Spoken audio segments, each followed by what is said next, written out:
지금 군 검찰은 박정훈 대령 해병대 전 수사단장에 대해서 구속영장을 청구했습니다. 이는 너무나 황당하고 또 너무나 어처구니 없는 것입니다. 이미 군 검찰은 신뢰를 잃었습니다. 왜냐하면 최초 군 검찰은 박정훈 대령 즉 해병대 전 수사단장을 집단항명 수괴죄로 입건을 시켰었고, 그 밑에 근무하는 광역수사대장 중령 1명과 수사관 1명은 집단항명죄로 구속했습니다.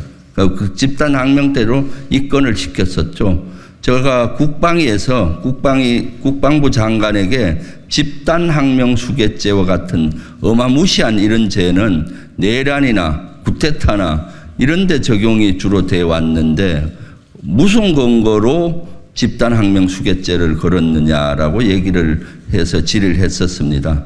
국방부 장관의 대답은 너무나 황당했습니다. 3명한테 전화를 했는데 전화 통화가 안 됐다. 그래서 3명이 모여서 음모를 꾸미는 것으로 알고 집단항명 수괴죄와 집단항명죄로 걸었다는 겁니다. 세상에 전화를 안 받는다고 어떻게 집단항명 수괴죄로 걸 수가 있습니까? 그 한마디로 이미 군검찰은 신뢰를 잃었습니다.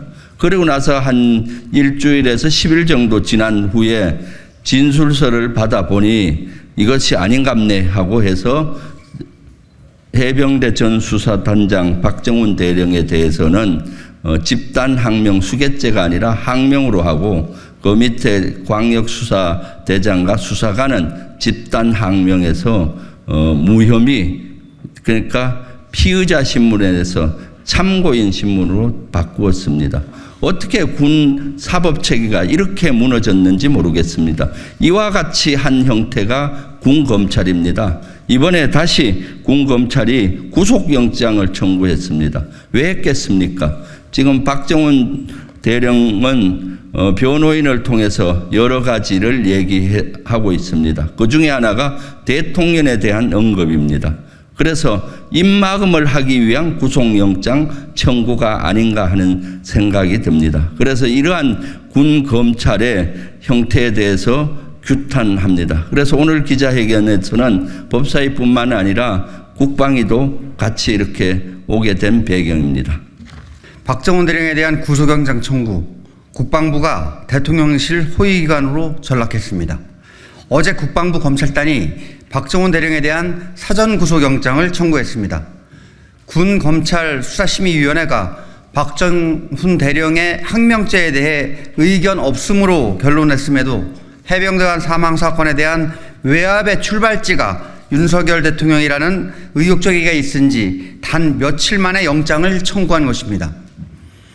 장관 스스로 구성한 수사심의위조차 반수의 위원이 불법 명령이라 수사가 적법하지 않다고 지적했음에도 사전 구속영장까지 청구하며 폭주하는 것은 대체 어떤 정의와 진실을 위한 것입니까? 국방부는 대한민국 해병의 억울한 죽음의 책임이 누구에게 있는지를 밝히려는 데는 전혀 관심이 없어 보입니다. 사건의 진상을 밝히고 은폐 의혹의 전말을 파악하여 관련자에게 사건의 책임을 물어도 모자랄 시간에 윤석열 정부와 국방부는 진실을 숨기고 대통령실의 외압을 감추면서 법과 원칙에 따라 엄중하고 신속하게 업무를 수행한 박정훈 대령에게 무고한 죄를 씌우는데 모든 역량을 쏟고 있습니다. 국방부는 도대체 누구를 위해 존재합니까? 이것이 윤석열 대통령이 말한 법치주의입니까? 이것이 공정과 상식입니까? 국민이 두렵지 않습니까? 많은 국민들이 지금의 대통령실과 국방부를 보며 참을 수 없는 분노를 느끼고 있습니다. 장관의 사적 보복을 위한 도구로 전락한 국방부 검찰단의 모습이 개정 군사법원법을 휴지 조각으로 만들고 있습니다. 이제 군사법원의 독립성이 심판대에 올랐습니다. 법과 정의가 아닌 사람의 지시에 집중하는 사법기관은 존립 근거를 상실할 것임을 경고합니다. 더불어 국방부의 이런 행태로 인해 국정조사와 특검의 필요성이 더더욱 명백히 드러난 만큼 우리 더불어민주당은 모든 수단을 동원해 해병대원 사망 사건의 진실과 은폐 외압에 대한 모든 진실을 밝히고 외압에 가담한 모든 자들에 대한 사법적 조치가 이루어지도록 하겠습니다.